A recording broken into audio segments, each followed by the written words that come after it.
Marteney's critical thinking, arguing using critical thinking, which is right here. And we're going to cover a couple chapters. So this is the Google slideshow, and I actually have made this available to you, like I talked about in the first meeting. It's linked under COMS discussions where it says, I think, lecture slides in the discussion, and then you'll open that discussion up and you'll see that I put the Google Doc link or slideshow link here for everybody, and it's available for you to take a look at whenever you want up until the course is over and Canvas page closes. So arguing using critical thinking, and it's by Jim Marteney, and I'm doing the lecture for COMS 04 at ABC with Professor Me. That's Peter Lee. All right, so chapter 1, standing up for your point of view, arguing can be constructive. Sometimes I can't read the slides because my Zoom windows and things are blocking. So let's start off with Netflix and Blockbuster Video. The year is 2000, and what a bad decision by Blockbuster, because Netflix and Blockbuster were talking about a deal where Netflix said, oh, you can buy us for $50 million, and Blockbuster said no. And now Blockbuster's got one store and pretty much gone. And Netflix is gigantic, although they've been losing subscriptions, and their stock's been going down lately over the last year or so. And you can kind of make the argument, like, what was Blockbuster dumb as hell? And was Netflix dumb as hell for only wanting 50 million? Because today it's worth billions and billions and billions, right? And so they're actually probably happy that Blockbuster didn't buy them in hindsight as well. And those are the two kind of converse arguments that you can make, from a business financial perspective. So, and then another argument example that comes out of chapter 1 is Chad Johnson was a football player, and his wife found a receipt for condoms in his car and knew, like, they didn't use condoms or something. So she knew there was another woman involved. So she divorced him, and there was a domestic violence charge. And then Chad was cut from the Miami Dolphins of the NFL as a result. And it's like, what do you think that, first of all, is that good evidence? Probably.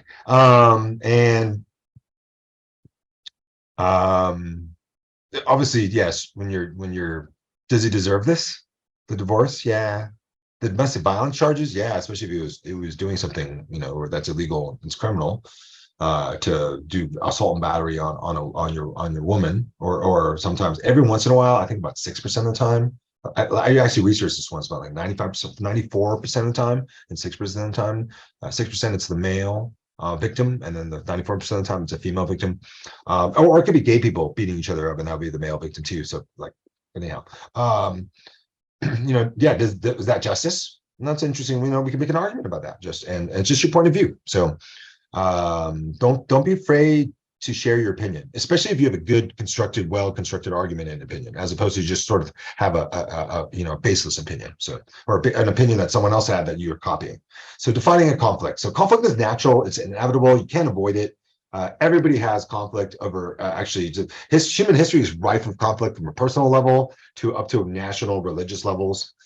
Even their own religions by themselves, like Islam, you have the Sunni and Shiite faction split, and then Christianity, you have the Protestant Catholic split. It's pretty interesting that even within something that you would think it would be pretty uniform, there are conflicts. So conflict avoidance is actually unhealthy, leads to emotional suppression, it reinforces irrational fears, leads to a lack of growth. So you want to actually go on head on with conflict, right? Don't try to avoid it. You can't dodge it and swerve out of the way, right? They're going to happen. So just hit it right on, make it as direct as possible. And that actually isn't a bad thing, because it's like it avoids the long passive aggressive chain, right? That people just you just get into. I was watching Cobra Kai, which is a Netflix show about karate kids and stuff, and they're like the two guys who've been rivals for a long time. They need to be friends. And so the dad personality, role model guy, what's his name? Johnny, is like, fight it out, right? And they just beat each other up, and they finally kind of just get it all out. And so it's a good example of, not that you should ever be physically violent in any way, just a TV show. But it just shows you that you can avoid the conflicts. You need to sometimes just be direct about it, right? And that's an example of this. Fighting it out would be direct.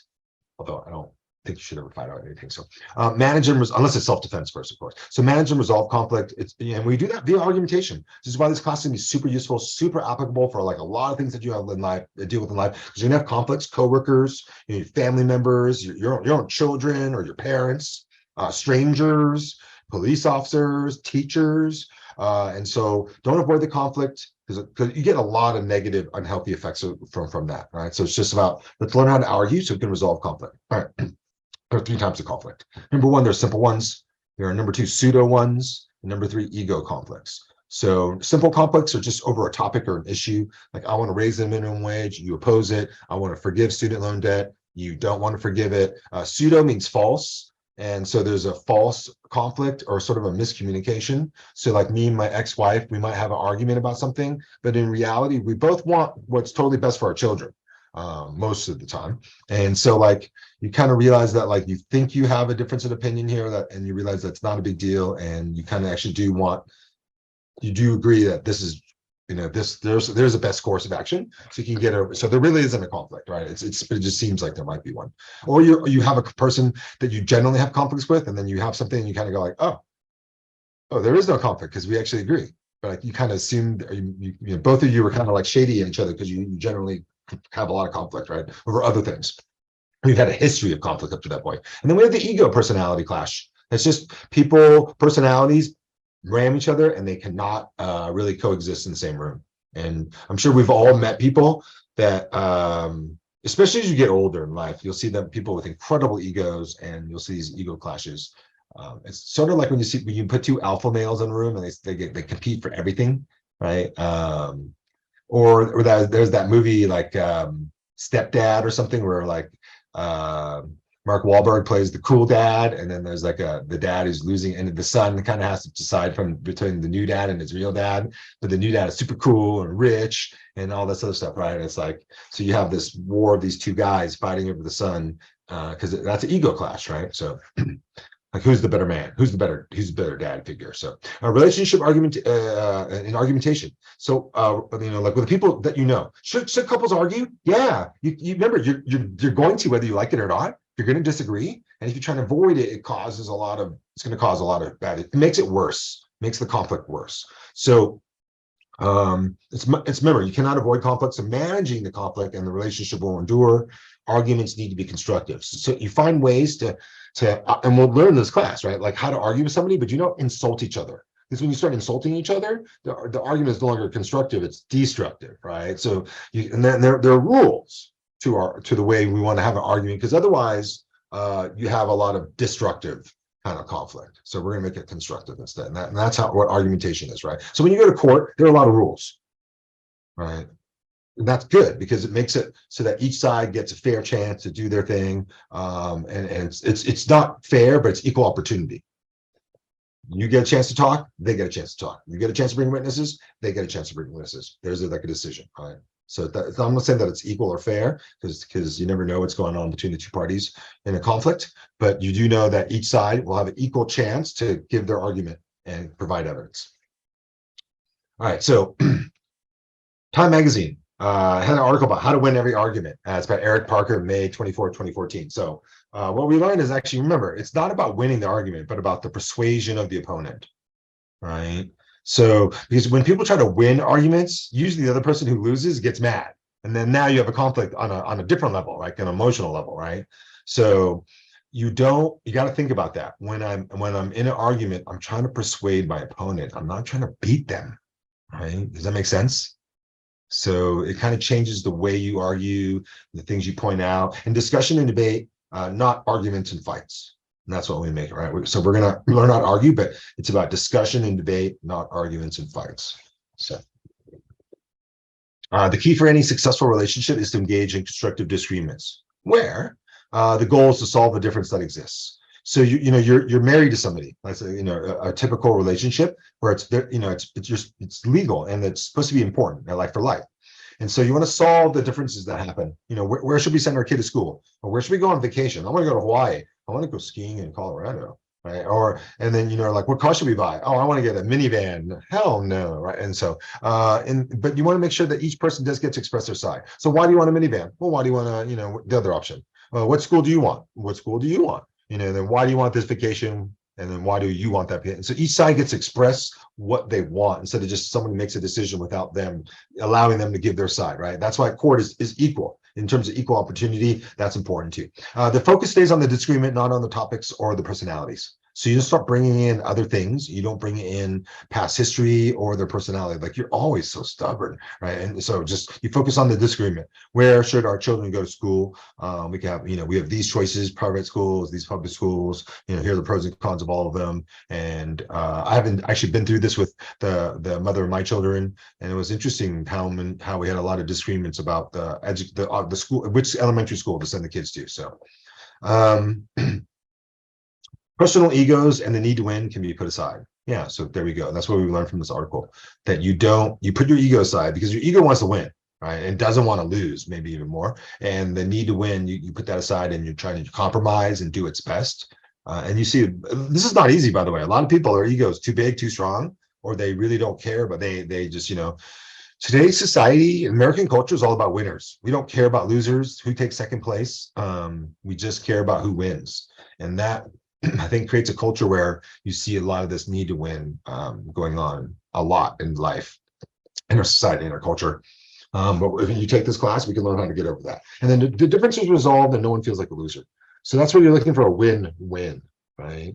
So let's decide where to go eat dinner. I want X, you want Y. I'm like, I don't want Y. You're like, I don't want X. So we have to figure out where, okay, let's get a win-win. So where we can compromise, we would choose something else, right? And no one feels like a loser because I'm not forced to do Y and I'm not forced to do X. All right, so let's look at behavioral. Sorry, I'm just gonna make my Zoom box a little bit bigger. Approaches to conflict. So most individuals approach to conflict in one of three basic behavioral styles. So, and this is kind of understanding humans. This is good, personalities especially. So there's passive or non-assertive behavior. So you have one basic approach to conflict where people are kind of like, okay, I'm going to stand back. I'm passive. I'm not going to escalate or confront. And it's an inability to express one's thoughts or feelings when necessary because of a lack of confidence or skill or both. Ooh, that's pretty harsh. So if it was like a violent, crazy world, these are all the people that are going to die, right? Because they don't have the confidence or the skill or both to sort of just assert themselves. And if you look at human history, I told you it was full of conflict.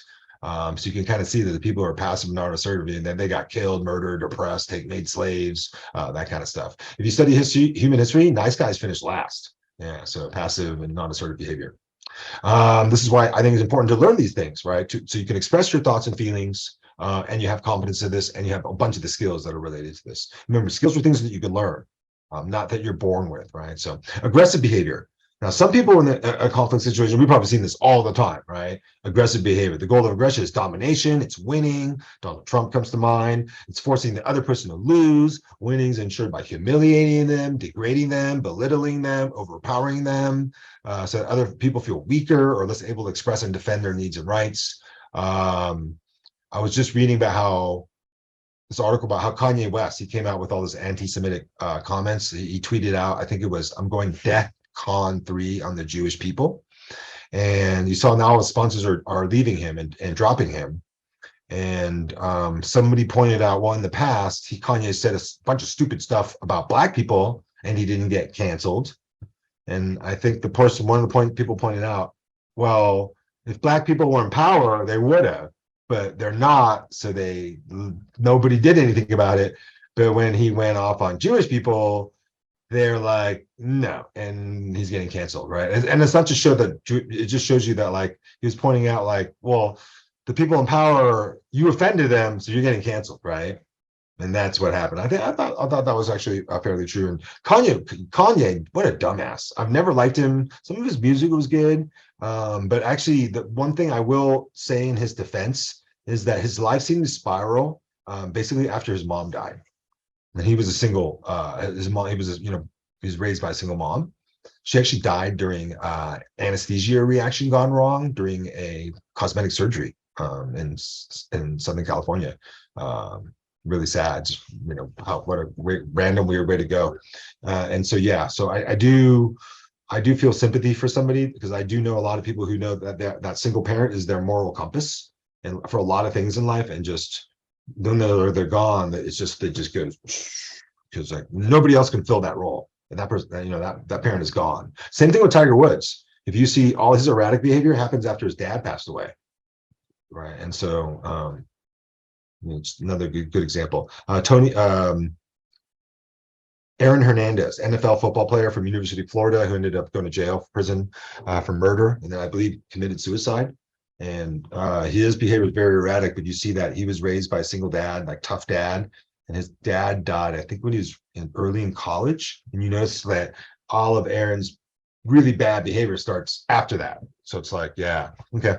I try to be a good parent for that reason and be around a good dad, because I by the way, I sucked as a dad this morning. I got a little bit upset, and it's not a good way to start your day and morning and do that to your children. So part of getting better about that is admitting, and then, you know, like getting some shame. I feel a lot of shame over that, and telling people about the shame that you feel, so that when you tell them, they're like, and then you feel more shame, and that helps you actually not do it again. They actually find that shame or censure is one of the most effective ways to stop people from doing certain behaviors, right?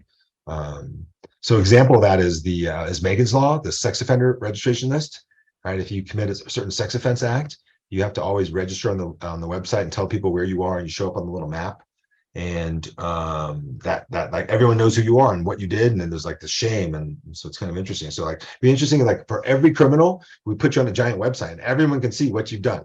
Right, like everything, just it's public information. You can find out about everything. You're dating somebody, like, what's our criminal record? Like, and it's like public information, right? Easy to find on everybody. You know, I'm just telling you, if that was true, it'd be really embarrassing for a lot of people. But a lot of other people people would stop doing stuff because they know it'd be out there for everybody to know. Kind of like what happened when you lived in a little village, and they would write the sign about the crime you committed, and you would have to put your head and arms in the stockade for like a day, and everybody would look at who you are, what you did. It's my dog. That was a weird noise. And you know, throw tomatoes at your face and stuff like that. And that shame, because you're in a little town, everybody knows, and there's just like there's no living it down, right? So yeah, pretty interesting. If you didn't do the research on that.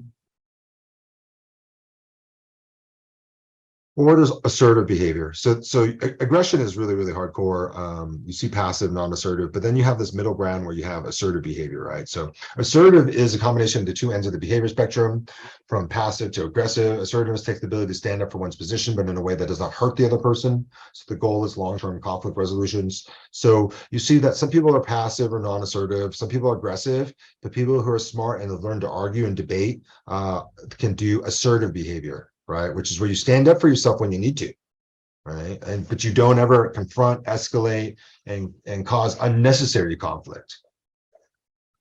And you never go looking for a fight. Aggressive behavior is you're looking for a fight. Assertive behavior is just if someone does something at a certain part of the line, you're going to defend yourself, right?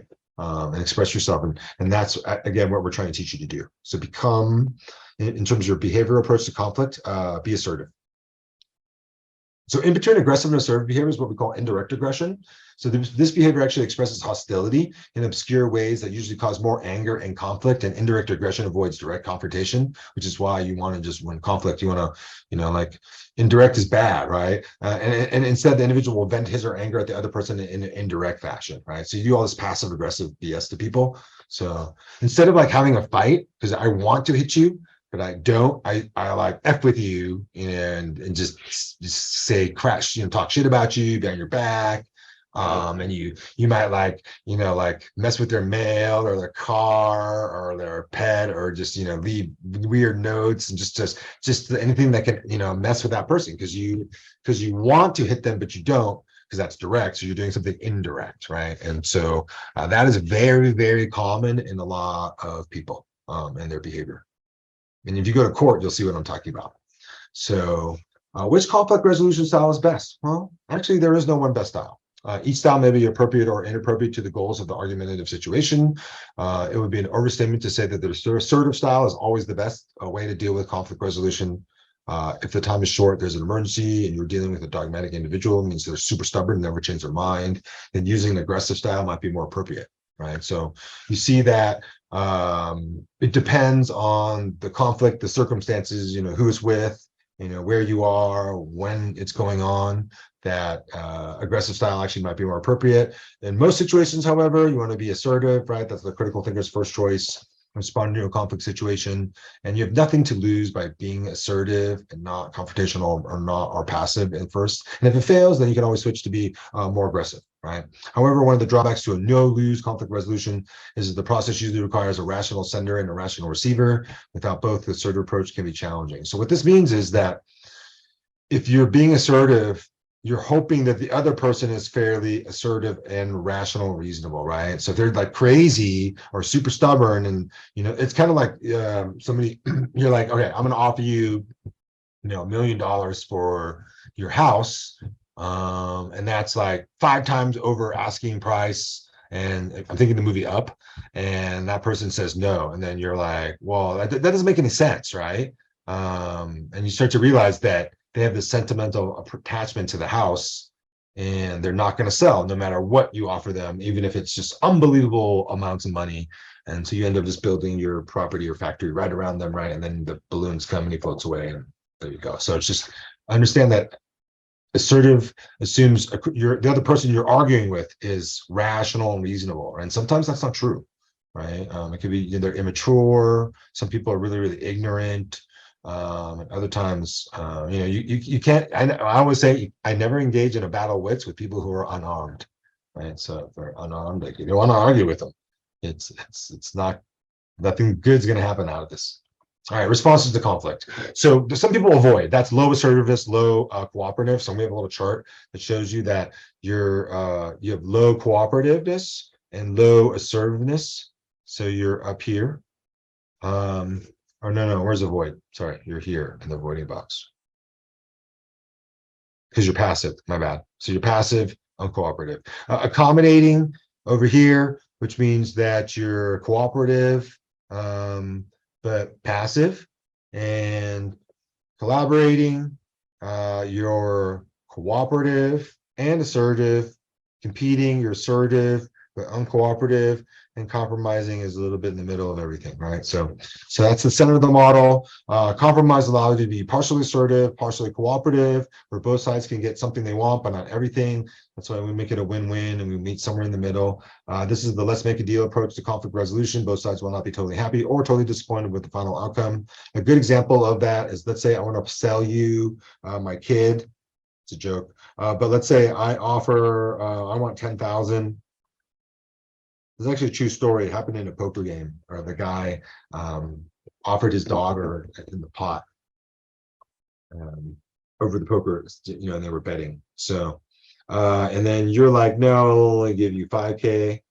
And the whole idea is, if we're doing a compromise, we'll meet in the middle. So that's 7,500, right? So because we each go down 2,500, you go up 2,500, I go down 2,500. We meet in the middle. That'd be an example of some mathematical bargaining, where we're definitely doing a compromise, because we can see that we've both given an equal amount, and that makes it the deal fair, right? Assuming that you are cool with the starting points. All right. Solving conflict through understanding. So Stephen Covey, in his book, 7 Habits of Highly Effective People, highly recommend that you read this book, by the way. I remember habits take a long time to create. So you have to read this book and then do these things like a lot for a long, long time. I think some research says it takes like a decade to create a habit. So if you've been drinking coffee for 10 years, you'll pretty much, it's habitual after that. If you've been brushing your teeth for 10 years, twice a day, every morning, every night, pretty much, it'll become a habit for the rest of your life, right? So you can break some habits. It gets hard though once you have them. So suggest that the best approach to resolving conflict is to seek first to understand, then to be understood, right? So when people are mad, they always want to put their argument out there, right? He's telling you, well, understand the other person's argument first. Like, try to do some role reversal or do some empathy.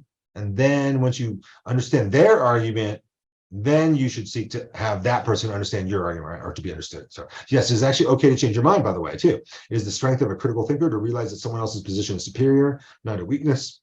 So usually sometimes when I make decisions, I'm very open-minded about maybe I can change my mind totally if I learn more, or, learn different things and about so that you can have a better informed decision.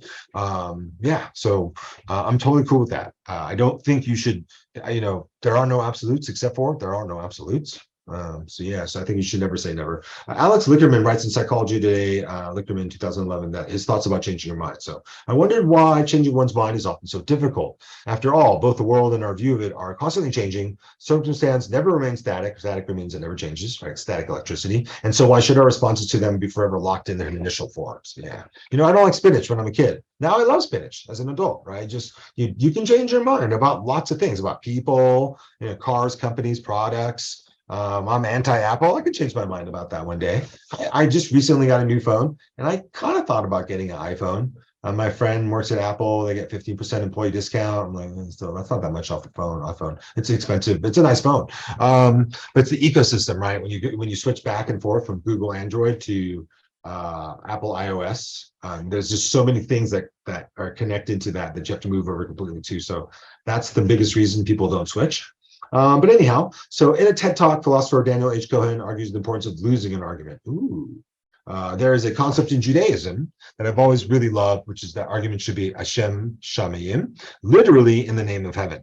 The broader concept is that the goal of an argument should be to reveal or explore truth that's larger and more important than the egos of the arguing parties. When an argument is Hashem Shamayim, it's worth returning to and studying even once a clear winner has been established, as one does with important precedent-setting legal cases. So just because you made a decision in the past doesn't mean that today it has to be the exact same one, right? Sometimes circumstances change, maybe you've changed. When I find myself in an argument, I always stop to consider whether I'm arguing for the sake of being right or arguing for the sake of illuminating the truth, right? Ego-driven people are trying to be right. I think it's a helpful self-check with or without the religious context, and that's from Dan Cohen. By the way, ego is not a bad thing at all. I think if you're an egomaniac, right? If you remember Freud, he talked about this, the id, the super ego, and the ego. And the super ego is kind of crazy. The ego is like in the middle, and the id is like the opposites of the spectrum, right? So, all right. Now, this chapter wanted to focus on 3 key ideas. Number 1, the argument is not to be avoided, right? We have to argue. We all have personal and professional disagreements. If we do not argue, instead cover them up, we just let hostility grow, right? Because humans don't forget. We're like elephants.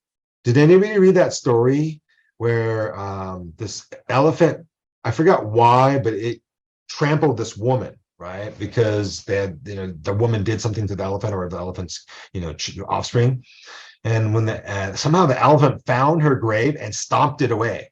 And everybody was like, yeah, elephants have an incredible memory, right? They're like, it hates you, even though you're already dead, and killed you, right? It knew that that was like a grave, and I was like, monument, no way. Right. And that's just, I love that. Right. It's just, yeah. So you see how just people don't forget. So if you don't deal with it, the hostility grows. Right. So unless you let it go. Right. And those are all things about forgiveness. And I think that are great, because in life, I find that you should definitely pick your battles and learn how to forgive people and forget about things and move on from things, and don't hold on to things in the past that make you angry. We all have a natural style facing conflict. Each conflict style is useful given the situation of the disagreements. Remember, there was passive, non-assertive, assertive, and aggressive. Your strength will occur when you become more flexible in your styles, so you can use the most effective style in every situation you face, right? So you want to be passive in some situations. I would say when you're like arguing with a police officer, be passive, more assertive, but not aggressive ever. That's asking for serious trouble. So they have a gun, you probably don't. That's just dangerous, right? That's like when you don't argue, because it's just not. That's a bad situation should you lose, right? You don't have to win every argument. The person or people you are arguing with might have a better argument. That happens a lot, actually, too. You are not less of a person when you abandon your original position and accept another's. And it is fine to lose an argument, because that is when you learn and grow as a person. So yeah. I love to argue, and I don't mind losing. I don't think I lose very often, because I generally know what's going on. And why I'm kind of like, why I'm not trying to be right. So I'm trying to illuminate truth. So I don't argue things I don't know to be true, if that makes sense. Right. So like, I think the first point of any argument is you should be right. Otherwise you shouldn't get into the argument, because then you're on the wrong side. What are you doing? Right. So, although in today's world, some people believe in that. So critical thinking. Let's talk about chapter 2, communicating an argument. So I have time. Just gonna double check hopefully 209. We have 50 minutes left.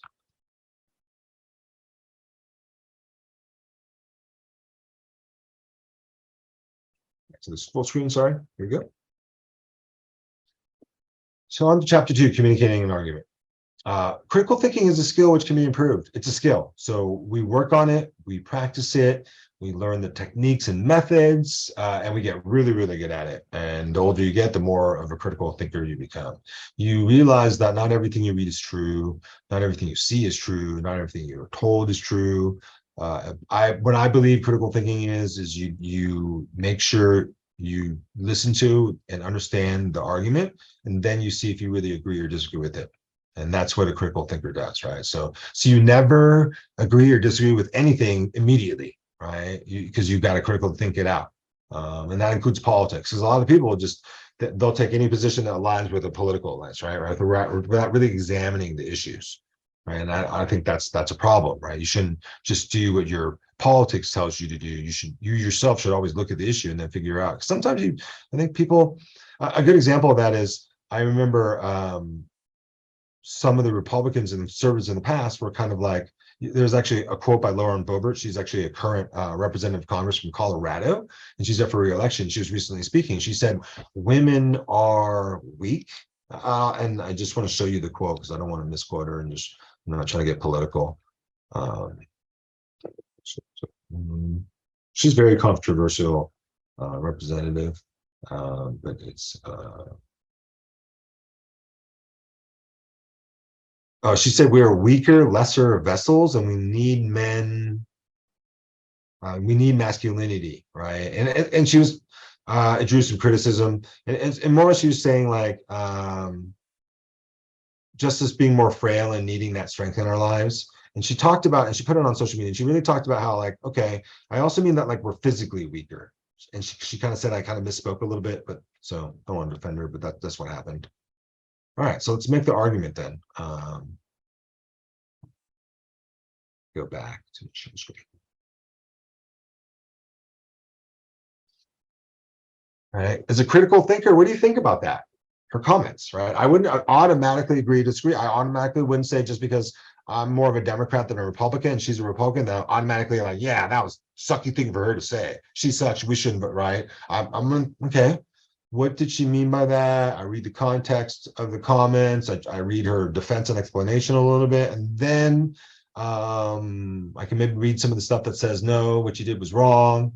Okay, and then figure out whether I agree and disagree. Then I think that's what the critical thinking is, and that's a skill, and you work on that, and you practice that. So all decisions, you should also sleep on all decisions anyhow. So yeah, so that gives you time to do your critical thinkings. All decisions are made in a communication environment. That's another thing you just understand, that the way we communicate, verbal, nonverbal, those things affect where we are, which is why like they want, like a car sales person will force you to make that decision to buy the car, and they like like certain environments, like the sales room, right? That's why they want you to stay in there. They don't want you to go outside. They think that the bustle of the sales room, that like, will make people do the deal more than being outside the showroom of the dealership. So dealerships are dying, by the way, right? You're going to see more like Tesla, and Ford, and a lot of companies go direct, where you just go to the Ford store, and there's no more Ford dealerships, right? It's the same price for every car, every Ford store, instead of like, because dealerships are actually given incentives, and then they compete against each other to sell more cars. And so that model is going to go away. Better understanding of how we think and how we communicate improves our argumentation skills, leading to making higher quality decisions. So that's really, really good, because you learn a lot better about your thinking process. You become maybe aware of some of your biases, prejudices, or your ignorances. And we can communicate how we communicate those, because you're assertive, aggressive, or passive, for example. And we can use all that to improve our argumentation skills. And then that makes us make better decisions, right? And that's important in life, because you're gonna make a lot of decisions. You make one every day. Every time you eat something, you are what you eat. So I think about that, like, how do I make a good food decision? I was actually proud of myself today at lunch, because instead of going to buy some food and spending more money, and it's probably unhealthy, I went and bought some food at the store. It's expensive still because of inflation, and cooked everything myself. Yeah, it was decent. I think the restaurant makes better food than me, but whatever. Mine was more healthy and cheaper. So, but I had to put the time and effort into it and clean everything and do the shopping. So it's like, all right. It's interesting if you balance that all out and how, whether it's worth it or not. So, and understanding language and how it affects our thinking improves our argumentation skills. Yeah, language is important. Um, your verbal language that you tend to use when you speak, unless you're multilingual, and then also it also really reflects your thinking. So we'll learn a lot about that in this class. Let's define communication. So instructors look out over their classes. We receive varying verbal and nonverbal messages from our students, right? So in this case, I actually can't see you on the camera, but if we were meeting in class, I could, right? Some students send the message that the course material stimulates them, paying attention, eager, like sitting on the edge of their seats, taking notes. Others indicate they're disinterested, confused, curious, or bored. Right, or just looking at the phone, or they're checking out porn on their computer, right, in the class. That happens a lot too, by the way. Does that happen to me, as far as I know? But if you go to YouTube, there's all these examples of people being in like a class in college with like 500 people, and usually they're watching on a laptop in their back corner. And what happens is they have headphones on, and so they think that the audio is plugged in, but everyone can hear it in the class, and the teachers are all like looking up, and then people start taking the cameras, and then that person doesn't realize what's going on until everyone's staring at them, and they grab the laptop and usually just run out, like sprint, like because they're so embarrassed. All right, so every student in the class is sending a message, whether they mean to or send them or not. So you're always communicating whether you like it or not, whether you mean to or not. The instructor can easily misinterpret this communication, by the way, right? You're falling asleep in my class, it's because you were up all night because you have a baby at home and it was sick. And so you're really tired when you come to class, right? And I might misinterpret that as, oh, you're a lazy student or something. You're up partying all night, right? Or something like that. So the student who looks interested could actually be faking it to get the instructor to like him or her. And the situation illustrates two key aspects of communication: that it's impossible not to communicate. So you're always communicating. That's a good thing to understand about life. You're always communicating who you are, your hair, your jewelry, your race, your gender, what you dress, how you drive, what car you drive, the shoes you wear, the phone you use, everything, and how you sit, how you stand, where you sit, where you stand, right? Students who sit in the front of a class tend to get better grades than the students who sit in the back. And perfect communication is impossible. It's really hard. At least it's impossible to do all the time, right? Every once in a while, you'll talk to somebody and express yourself to them, and they'll express you, and just be like, yeah, that was like 100%. Everything's good. It's like synchronized. You just feel, there you go. But you can never do that all the time. It's impossible. So the communication model, let's check it out. This is Shannon Weaver's model of communication, and not Shannon Weaver, but Professor Shannon, Professor Weaver. All right, so you have the sender, they're the source of the information. They transmit a message over a channel, which is affected by noise, interference, and messages are encoded, or transmissions are encoded. And when they're received, they have to be decoded, and it goes to a destination, which is the receiver. So I'm the sender, I'm source of information, chapter 2 about this textbook. You're the destination receiver. I am sending verbal and digital and non-verbal messages over Zoom that's the channel. And you have to decode what I say and do. What does the words mean that the professor says? What are the examples that he uses? What does that mean? And do I understand everything else that's going on? And so and encoding is the language that I use, English, and all the slideshow and all the words and sentences and things of that nature, and the gestures and things that I make. And noise is interference. And remember, channels are the 5 senses. So we want to talk about how you can see the channel sights going on here, and the channel of hearing, because you can hear my messages. And because we're digital, there's no touch, we can't fist bump, and there's no taste or smell. So if I have coffee or donuts to hang out to the class, I can't, and so there's no taste or touch or smell. But if we were in person, I can hand out donuts, you would touch them, eat them, so it'd be taste, touch, smell, and I can high five and greet everybody. And also there would be, you'll be watching me lecture and you will be listening to me lecture. So we'd have all the 5 channels. So the channels are the 5 physical senses. All right. So a message begins at a source and is then relayed through a transmitter where it's sent using a signal towards a receiver. This message travels from sender to receiver while encountering all kinds of noise, sources of interference, things that are going on, distractions. Maybe you're hangry, maybe you're sad and depressed, or maybe your dog's barking in the background. So the last step is for the receiver of the message to let the source know if the message was understood. So the receiver responds with some feedback back to the original source sender. Like, yeah, I get that. I agree. Like, what? Right? And that means feedback, I'm confused, explain, reiterate. And this is referred to as feedback and is a repeat of the communication process described here, but for the sender, receiver, back to the sender. So, and then this goes in a loop, right? For a while. And so we use channels to send messages back and forth and feedback. There's noise going on all the time, and we're encoding the messages or the feedback, and then we decode the messages of feedback when we receive them. And that's the communication process. And that's why we call that a model. So you want to be familiar with this and be able to maybe draw it, because I understand the sender encodes a message, which is transmitted over a channel. It's then decoded by the receiver, who then responds with feedback back to the original source sender. There's noise going on at all times with the channel and the message, and actually noise technically would happen during the feedback too, right? Because there's things that can interfere with the response. So I'm like, hi, and you're like, what? I'm like, what? Right? You can see there's a big, construction project going on next door. And that'd be the construction project noise would be an example of noise that interferes, right? It's interference with the communication.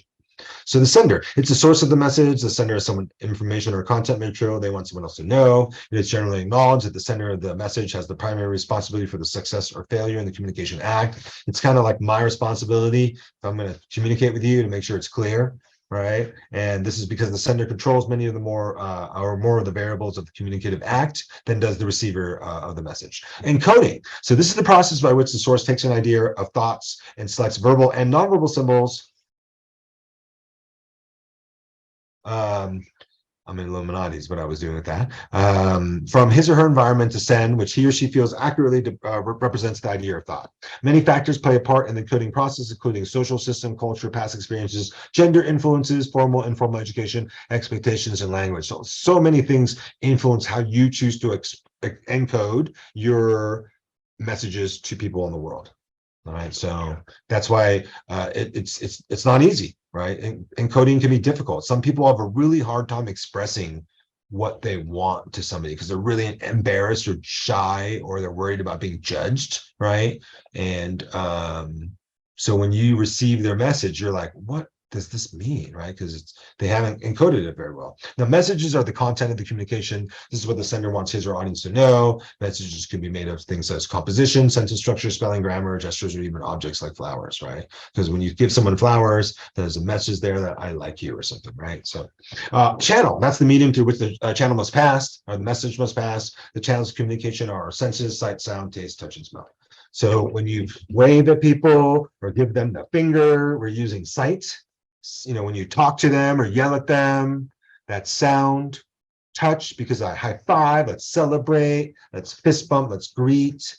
Touch or taste, again, let's eat something, let's drink something. Smell is, again, it could be something like flowers because flowers smell good. I like flowers that smell good, not that look good. And I love food that smells good. I love drinks that smell good. Like if I'm going to have whiskey, which isn't my big thing, but sometimes I always smell it before I drink it, or actually also wine too. I always smell wine before I drink the wine. And it's a good example of just how we communicate via the channels. All right. So which is the most common channel? Most common channel. Anybody want to guess? Is it sight, sound, taste, touch, or smell? What do we use when humans communicate the most?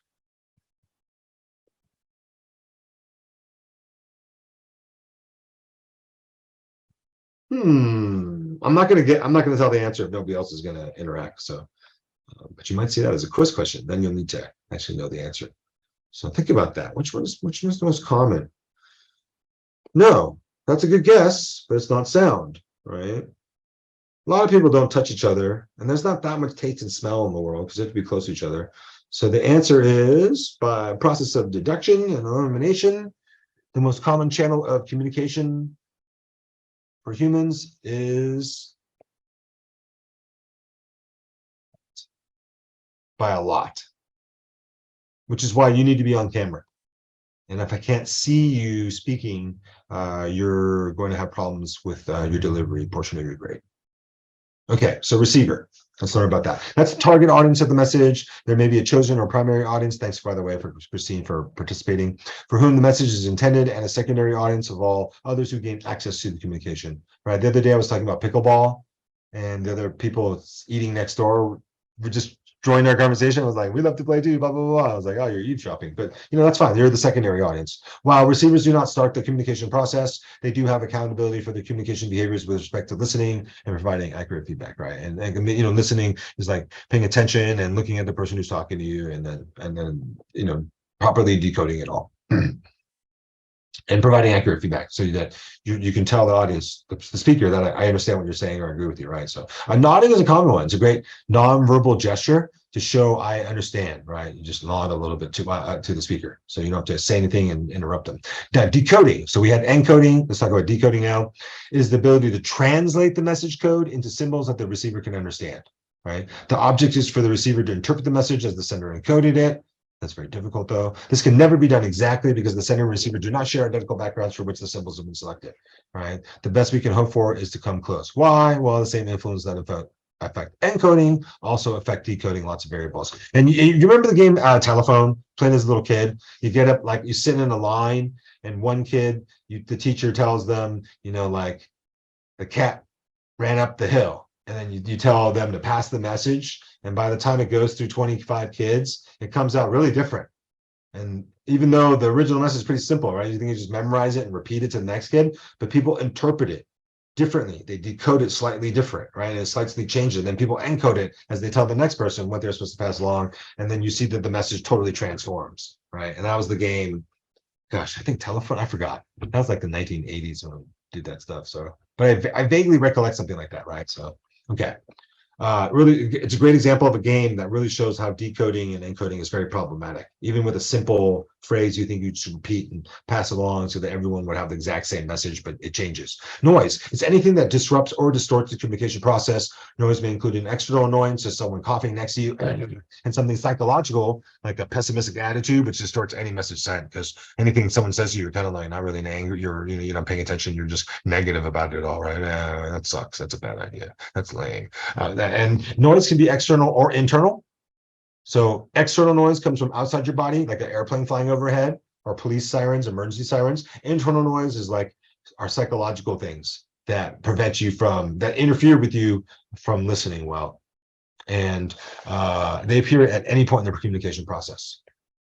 So noise really happens. It can happen here, it can happen here, it can happen here, it can happen here, and anywhere along the feedback route as well, right? Because somebody could just walk by right before the feedback goes back to the sender, right? Okay. Channels, we did that. Feedback. This is the information that's sent back to the source. It can come in many forms, from the receiver falling asleep to a verbal message. Feedback tells you, the sender, how accurately you have decoded the message and how you've decided to respond to it.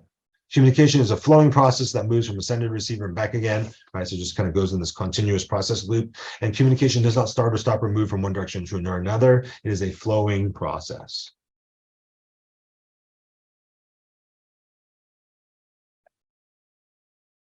Let's talk about verbal and nonverbal communication, or what we call VC and NVC, right? Verbal communication is VC, NVC is nonverbal communication. So Albert Mehrabian, a researcher, described 3 levels of interpersonal communication. Whenever we communicate with another person, we are communicating our message on 3 different levels. So below are the 3 levels and what percentage. So he says, words, they're only 7%. Interpreting the exact words that are being spoken. Like dictionary definition, right? Like if someone's speaking Spanish to me, I'm going to use Google Translate, because my Spanish is like no bueno. But yo hablo un poquito español. And then 38% is paralanguage. This is how we say words with our tone, intonation, and verbal pace. Right? Paralanguage. So like almost more than 1/3 of communication is paralanguage, the way the words are spoken, not the actual interpretation of the word. And then 55% of communication is nonverbal. Everything from facial expressions to body posture, right, to hand gestures, hand over heart, one of my yoga poses, right? And so, yeah. Nonverbal communication is way important. If you add that up, that's 93% nonverbal and 7% the words, the verbal. So it's not what you say, it's how you say it. So when you're arguing, it's not what you say, it's how you say it. So don't be aggressive and insulting. And again, we'll learn all these things as we move through the book and the course. So your nonverbal communication will affect positively or negatively the impressions and attitudes people form about you, right? Because remember, you're communicating all the time, whether you liked it or like you want to or not.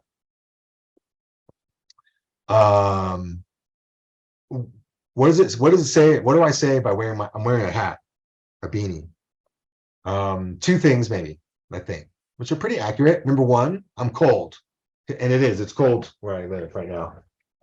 Actually, I'm turning my heater. It's this morning it was like 21 degrees. I'm here in Lake Tahoe, so it's freezing. Then right now it's still only like 51, so it's still pretty cold.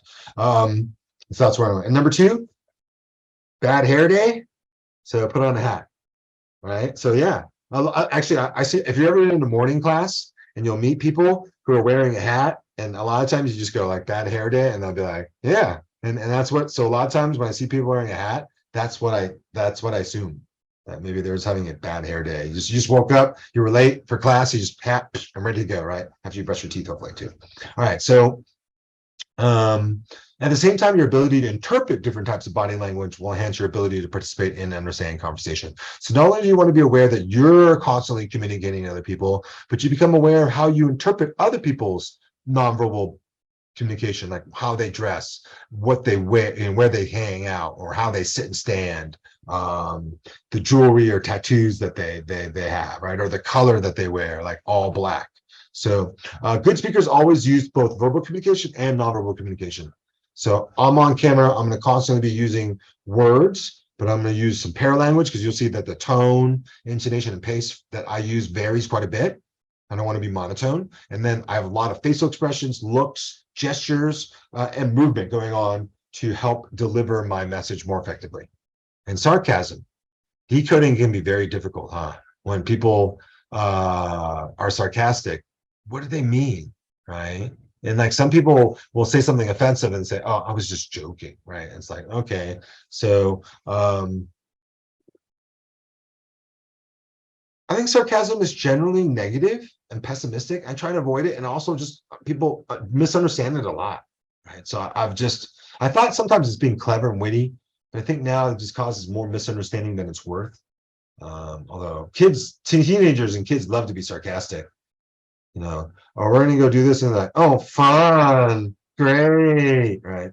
Sarcasm is actually short for sark, which is a hip-hop language, and it meant to use kind of, that's why we say the words, oh, that's sick, or that's fat, or that's ill. All the words became opposite because that sarcastic meanings are opposite of the words, right?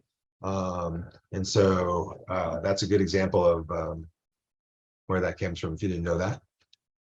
The influence of the structure of language, it matters. The limits of my language mean the limits of my world. That's from Ludwig Wittgenstein. The structure of our thinking is related to the structure of our language. So the way you think is influenced by the way you structure language, and like the grammar and the structure that you may write with, for example. So language shapes our thinking in two ways. The vocabulary of our language influences how we think, and then the grammar or structure of our language also influences. So let's look at using words in an argument. So language is fundamental to critical thinking. Language can determine how productive our argumentation will be. Using the wrong word to the wrong audience is almost a sure way to have our arguments rejected by that audience.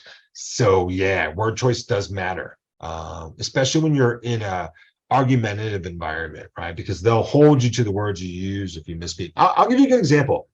I think when they released the COVID vaccine, they should have called it the COVID shot, because it's not the COVID shot doesn't prevent you from getting COVID. It makes you survive COVID if you get it, right? Vaccine kind of implies, like when you take the measles vaccine, or the chickenpox vaccine, right, or the shingles vaccine, or the mumps and rubella vaccine, or the tetanus vaccine, that you don't get it. It prevents you from actually getting the disease, right? So I really think by calling it the COVID vaccine, that was slightly misleading, and a lot of people use that to say the vaccine's bad, or I don't want it, or it's it's nanomolecules for Bill Gates to take over your body. I've actually been told that, by the way. I know some anti-vaxxers. I think they're nuts, but I don't really hold that against them. It's your personal choice. I get it. But I got one of my friends, she was super sad because my kids got vaccinated. She was like, "Oh, they're gonna be messed up." I was like, "Yeah, that's what you believe, not me." All right. I believe in science. I have a lot of doctor friends too, by the way. I mean, it's a good example of critical thinking. The COVID vaccine is something that I thought about carefully, did a lot of research, asked people who are experts a lot of questions, and then decided, yeah, we should do it. So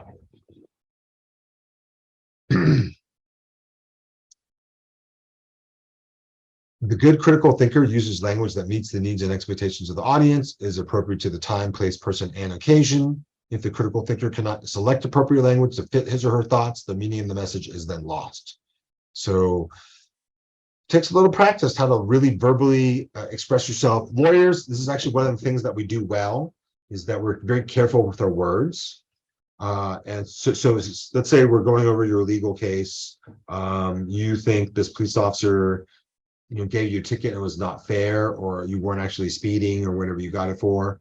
And so we can kind of go through, I will give you word, you'll ask me, will I win? And I'll say maybe. Does everybody see that? I'm not going to say something in a word that you're going to hold me to like yes or no, because I can't guarantee results and I can't predict the future. But if things are true and everything goes the way it should, you probably should win, or you probably will lose, right? But I will say maybe. It's a good example of how if I say yes or no, then I can be wrong. So by saying maybe, I cannot be right or wrong. So you're very careful with the words you use, and I don't say anything unless I can guarantee that result. So those are the times you'll hear a yes or no. And like, if you ask me, what's my name? Is it Peter? Yes. Right. Do I live, am I the instructor for this class? Yes. But I'm not, those kind of things I'll affirm, positive, negative, but otherwise it's always maybe, possibly, perhaps, likely, right? Just to some degree, probable, doubtful. I mean, always giving yourself words that aren't 100%. Okay. 4 elements that come up with this again are word choice, definition, ambiguity, and intensity about the words that we use. So word choices, there are actually 500,000 words in the English language, so be careful, precise, and respectful in your word choice so the audience can understand you. So one of the things you want to do when you write and speak and argue is make sure that you're using the right word. There are a lot of words to choose from. Some of them are better than others. What are some of the ones I like? Oh, chimeric. It's actually a legal term. Anybody know what it means? It relates to the chimera, which is a mythical creature that is known for, anybody want to guess? So that's why we actually use it in the legal world. It looks like a lion. It's the lion goat combination. It's fire breathing. A lion and a goat and a tail with a snake's head. It breathes fire. And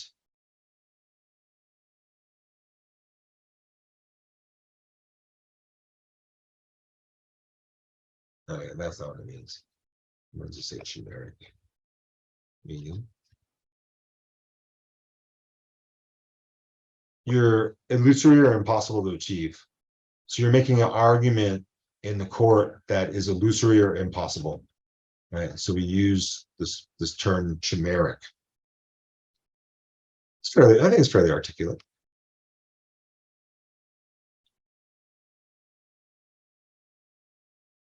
We also use a lot of Latin, but that's another story. All right. Okay. So a definition. Let's define your terms. E.g., sin. All right. Somebody who's hopelessly in love with somebody and then never going to get noticed. I had to look that up on UrbanDictionary.com. And there are denotative and connotative meanings. And definitions also create mutual understanding. So denotative definitions are from the dictionary, right? D for dictionary. Connotative meanings are meanings that are created by people onto a word that is not in the dictionary, right? So if I look up the word sick, talking about sarcasm again, it means somebody has like a disease or a flu or colds. And but in today's language, it means something that's awesome, right? And that's not in the dictionary. That's a connotation. I might say I am a killer. And denotatively, that means I kill things and people. But I meant I'm a killer in that just I'm good at stuff, right? Like people will say, you killed that. And that's a connotation. That just means that you were successful, right? Or that you did a really, really good job. Um, so dictionary, you can look at it also the real dictionaries or urbandictionary.com. By operational definitions, you can ask yourself, what is a good car? I can describe its operation. A good car is a car that would start, it drives, it goes in reverse, all the lights work, this, the stereo works, the seat belts work. That's operational definition, right? So you actually start listing off all the things that this thing should have in order to actually make it operational. By definition, by example, would be like JDM, Japanese domestic motor cars, which are like Honda, Toyota, Subaru. Am I leaving something out? Mitsubishi. What am I forgetting? I think there's more. By negation, explaining what it is, by explaining what it is not. So I cannot tell you what God is, but I can kind of tell you what the devil is. And then so you know that the God is and devil are kind of opposites, right? Or I always tell my kids, I don't know what you should do in life, but I can show you what not to do, which is, so you show it by some examples of people by negation where you're like, you shouldn't do this, or this, right? But after that, choose whatever you want in life. And that I believe in that, by the way. You should allow your children to do that. And then by etymology. So this etymology is origin of words and expressions. So we look at the etymology of the phrase shotgun. Does anybody here ever call shotgun? What does it mean? The passenger seat of the car next to the driver. Why do we call it shotgun? Because in the old days, we had the wagon trains it was actually the stagecoach. And they would carry the mail and they got robbed. And so the drivers of the stagecoach said, we need security. So they gave a guy a shotgun and told him to sit right next to the driver.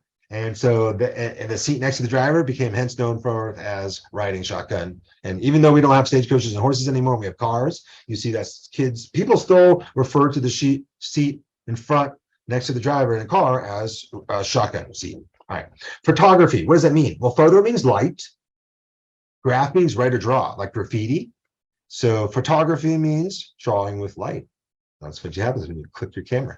And I got a new phone, and it has a really cool camera. And I got to admit, I haven't used it once yet. I haven't taken a picture yet. So, but Halloween stuff's coming up this weekend, and we started last night with my kids.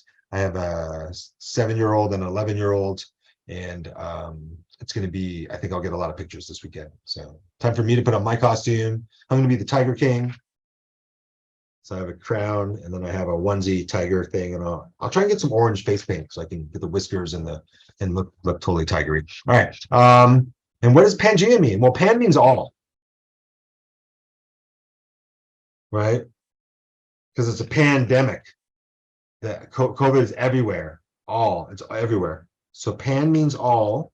So what's Pangea? Pangea was the continent that was all of them connected once, right? Theoretically. And Gea is female Earth. Geo is male Earth.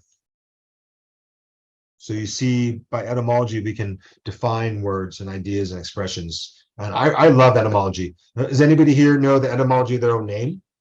Just looking at the participant list. Yeah, like Christine, is it from the Bible or a saint, famous person? Jeremiah, part of me thinks that that's biblical, but I'm not sure. Maria is a super famous name. It's also maybe biblical because it's Mary, and not often is the Madonna or the Virgin Mary, the mother of God, or sorry, Christ. And so that's maybe one of the most famous names in the world. And you see that your name has some origin and has some meaning and expression that that your parents chose because of that. So, all right, ambiguity. Misunderstanding occurs because so make sure your words are non-ambiguous, like when they're capable of multiple meanings. So I like to say go, right, and point, because you might get confused as to what's right? And so pointing helps a lot. Or I'll say total compliment, you're a beast, right? I don't want to say you're a beast and have the people misunderstand me, like, what the hell does that mean, right? No, it's total compliment, right? Like it means you're like an athletic freak of nature. Or you might say like, I've heard people say, To me, I've been playing pickup basketball with them, and they'll be like, nothing gay, but like, I like you. And then they're more meaning like, I like the way you play basketball, right? And they don't want me to misinterpret the comment that, and like in some, sorry, because of being a little homophobic or something. So euphemisms. EU or you means good. It cleans your language. So euphemism means a good way to say something, right? Did you die or did you pass away? Did you get fired or did you get laid off? Are you ugly or are you aesthetically challenged? Is it a correctional facility or a fucking prison? Right? Don't overuse them.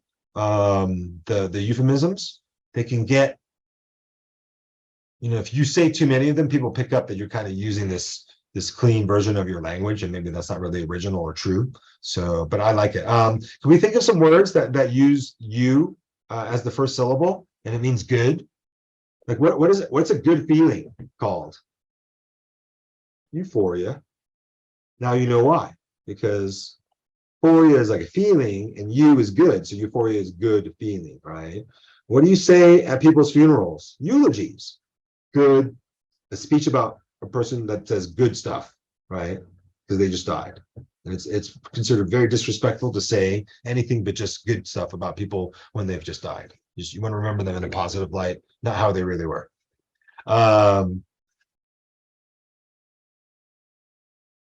What's good death? Euthanasia. Thanos is death in Greek. You is good. So euthanasia means good death, right? That, for example, I am on the battlefield and I'm bleeding out, and that will be painful and I will suffer over 24 hours. And then the vultures will pick me while I'm still alive. So I just have someone, cut off my head. So I die instantly. And that's a good death on the battlefield, right? Euthanasia. A lot, and it also maybe means there's a great argument for euthanasia in our country, right? Should you have the right to die?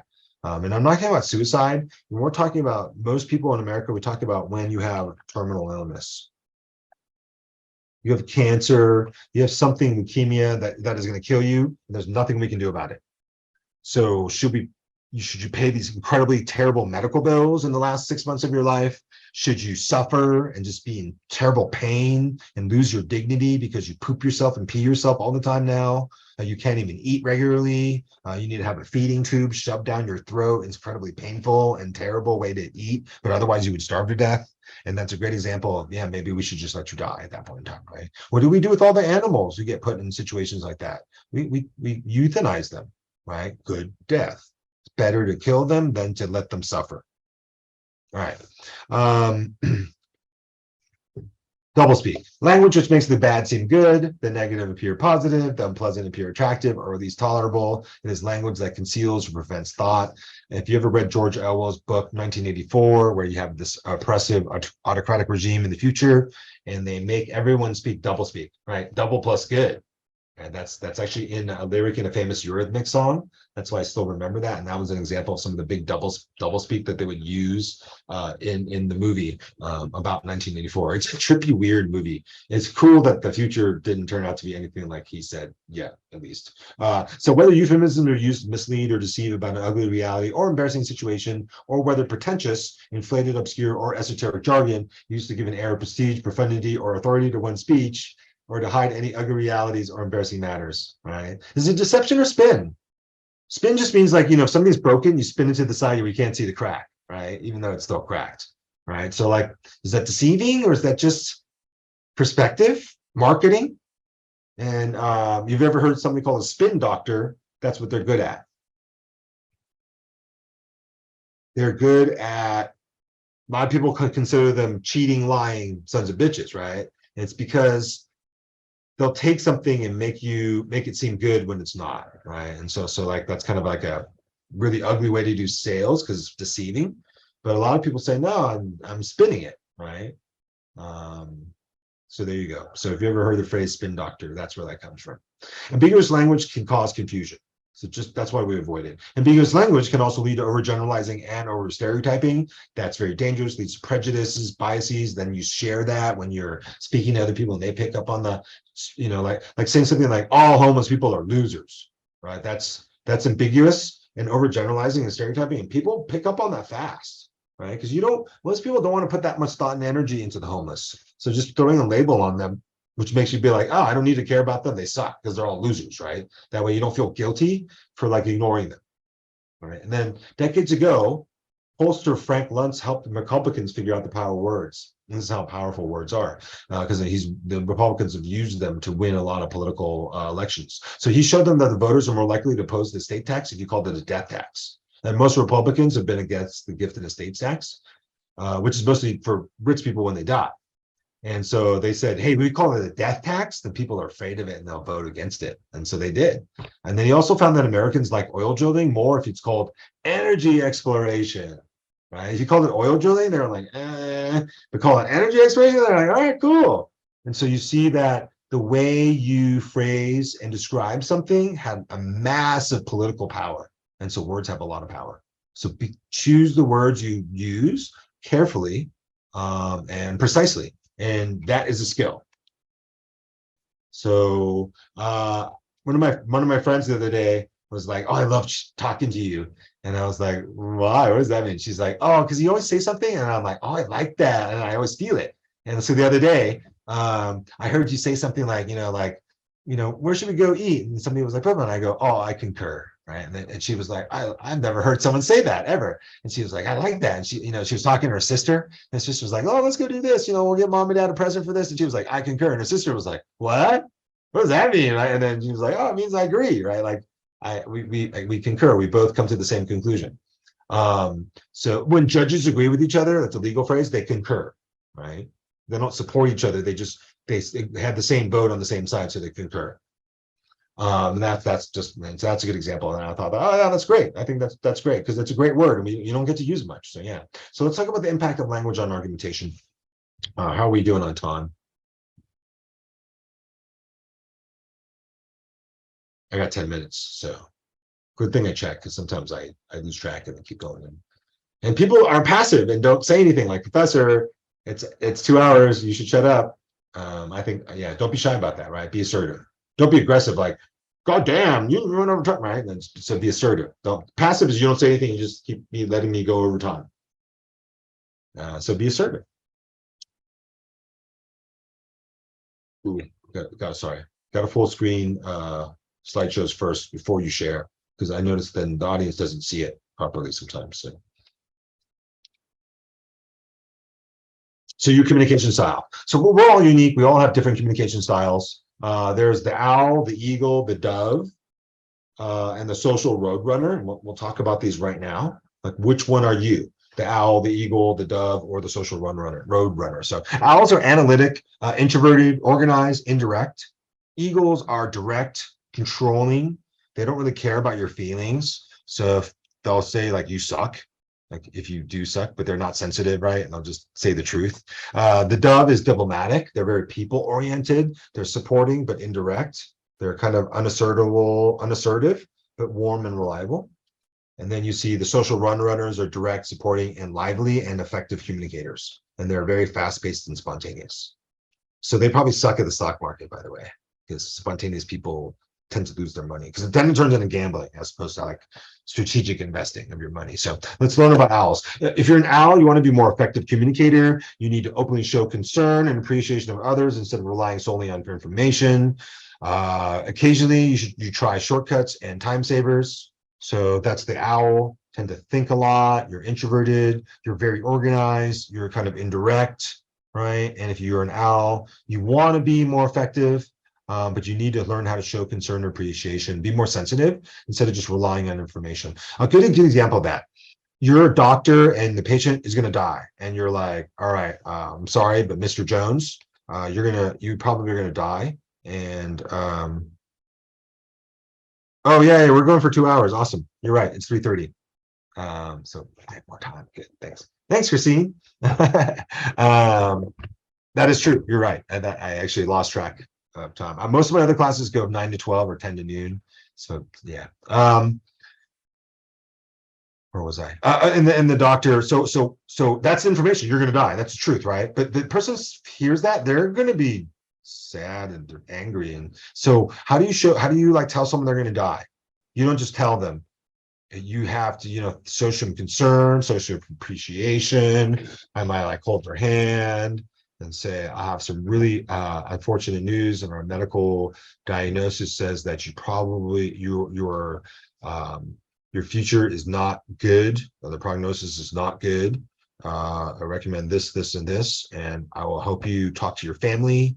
I'll be there if you want to. You provide them some, maybe, phone numbers for emotional, mental support, therapy, right? You don't just tell someone they're going to die and then walk on to your next patient, right? And that's a good example of how a lot of doctors are owls, by the way. They're very analytical, they're very organized, but they're indirect and kind of introverted, right? So eagles, they're controlling, direct, without major considerations of their feelings. So they stomp on your feelings, they don't care at all.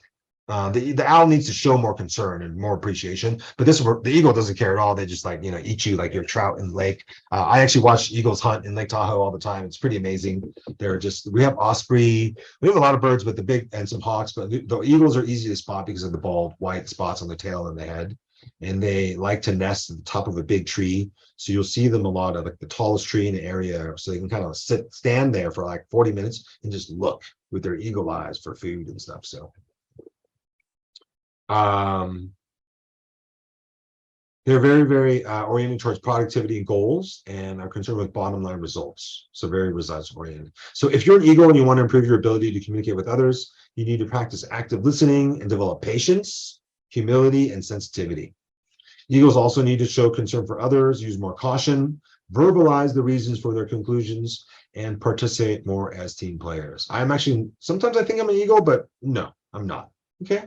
So dove, they're people-oriented, they're supporting, they're indirect, they're unassertive, but they're warm and reliable. They like peaceful, stable environments. They're sometimes seen as others as compliant, soft-hearted, and agreeable. If you are a dove, you want to achieve communication balance and behavioral flexibility. You need to say no occasionally. You need to be more assertive in order to achieve your needs, attend to the completion of tasks without being oversensitive to the feelings of others. Take a chance, be willing to reach beyond your comfort zone to set goals that require some stretch and risk, and don't feel guilty about delegating tasks to others. Or you're the social roadrunner. They're direct, supporting, lively, effective communicators, fast-paced, spontaneous. They have a disregard for details, which causes them to make mistakes, exaggerate, or generalize facts and figures. Roadrunners need to control their time and emotions, develop a more objective mindset, spend more time checking, verifying, specifying, and organizing, develop more of a task focus, and take a more logical approach to projects and issues.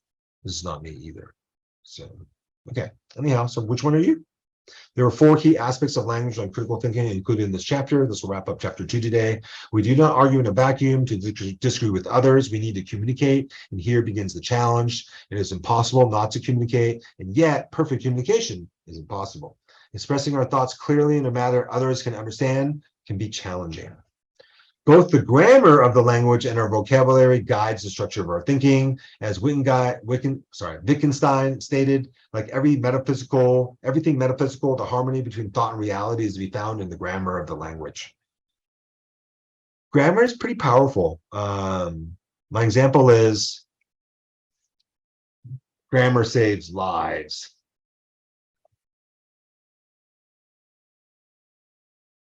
Right? We have let's eat grandma.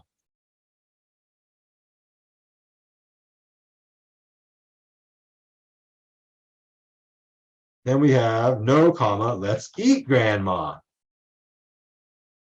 So a grammar saves lives. That's my example.